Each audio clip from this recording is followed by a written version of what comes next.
बिस्मिल्लाहिर्रहमानिर्रहीम। अस्सलाम वालेकुम। अल्लाह पाक की रहमत करम फजल और शुक्र के साथ आज की रेसिपी करते हैं जी शुरू। बहुत ही क्विक रेसिपी आज की हम आपके साथ शेयर करने जा रहे हैं। बहुत ही आसानी के साथ आप बहुत ही ज़बरदस्त जो पिज़्ज़ा टेस्ट वाला पिज़्ज़ा ब्रेड है घर में रेडी कर सकते हैं। अगर आपका बजट कम है और दूसरा आपके पास पिज़्ज़ा की डिलीवरी नहीं है तो आप सेम वैसे ही टेस्ट का पिज़्ज़ा ब्रेड घर में रेडी कर सकते हैं। उसके लिए आपको आटा गूंदने की ज़रूरत नहीं है और बहुत ज़्यादा मेहनत करने की ज़रूरत नहीं। सिंपल ब्रेड के ऊपर आप सारी टॉपिंग करके पिज़्ज़ा टॉपिंग करके पिज़्ज़ा रेडी कर सकते हैं। तो चलते हैं जी तैयारी की तरफ। बिस्मिल्लाहिर्रहमानिर्रहीम। सबसे पहले ब्रेड स्लाइसेस ले लेंगे और उसके ऊपर पिज़्ज़ा सॉस लगा लेंगे। ये होममेड पिज़्ज़ा सॉस है, ये मैं बनाना सिखा चुकी हूँ। इंशाल्लाह नेक्स्ट जो एक सेपरेट वीडियो है वो भी शेयर कर दूँगी आपके साथ। तो एक लेयर लगा ली है जी पिज़्ज़ा सॉस की और इसके ऊपर टिक्का की एक लेयर लगाएंगे।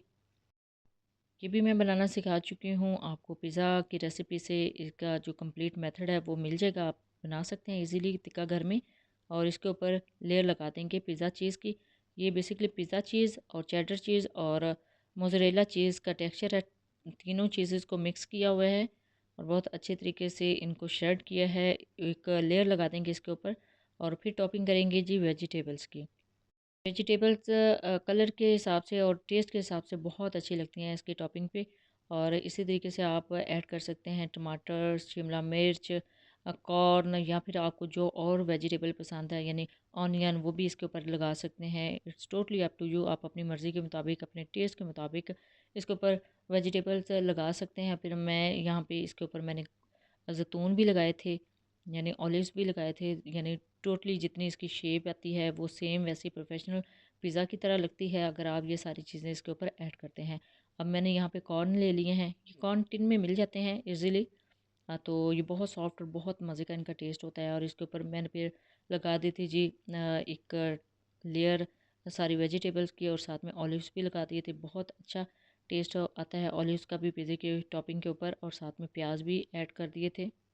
अब ये देख लें कंप्लीट लुक इसकी पिज़्ज़ा वाली हो गई है और जैसे ही ये बेक होगा ये मेल्ट होगी चीज़ ऊपर से और जो वेजिटेबल्स है ये भी थोड़ी सी कुक हो जाएंगी तो बहुत अच्छा टेस्ट आएगा। अब एयर फ्रायर को मैंने प्री हीट कर लिया था और इसके सेंटर में रखेंगे अपने पिज़्ज़ा ब्रेड को।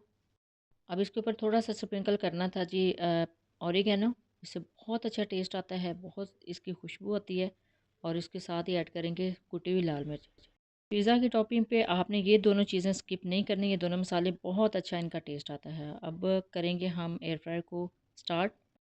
फिर मैंने कपकेक जो है ऑप्शन उसी को सिलेक्ट कर लिया था और 10 मिनट का इस पे टाइम लगा दिया था। तो कपकेक को ही सिलेक्ट किया था क्योंकि हमने चीज़ को ही ऊपर से मेल्ट करना था, थोड़ा सा कुक करना था इसको। यानी बहुत ज़्यादा ये कुकिंग का टाइम नहीं लेता। तो हमने अभी इसको 10 मिनट का टाइम दिया था और 10 मिनट के बाद हमने चेक किया था तो बहुत ज़बरदस्त इसकी लुक आ गई थी। अच्छा जी, इसको हमने अब निकाले। देखिए कितना ज़बरदस्त कलर है, इसकी बड़ी ज़बरदस्त सी खुशबू थी क्योंकि इसके ऊपर ऑरिगेनो स्प्रिंकल किया था। अच्छा, एयर फ्रायर में इसको बेक करने का सबसे बेस्ट मुझे यही लगा है कि नीचे से जो ब्रेड है वो बिल्कुल सॉफ्ट रही है, क्रिस्पी नहीं हुई, जली नहीं है, बहुत ही सॉफ्ट थी। सेम पिज़्ज़ा वाला टच इसके अंदर आ गया था, सेम वही टेस्ट था।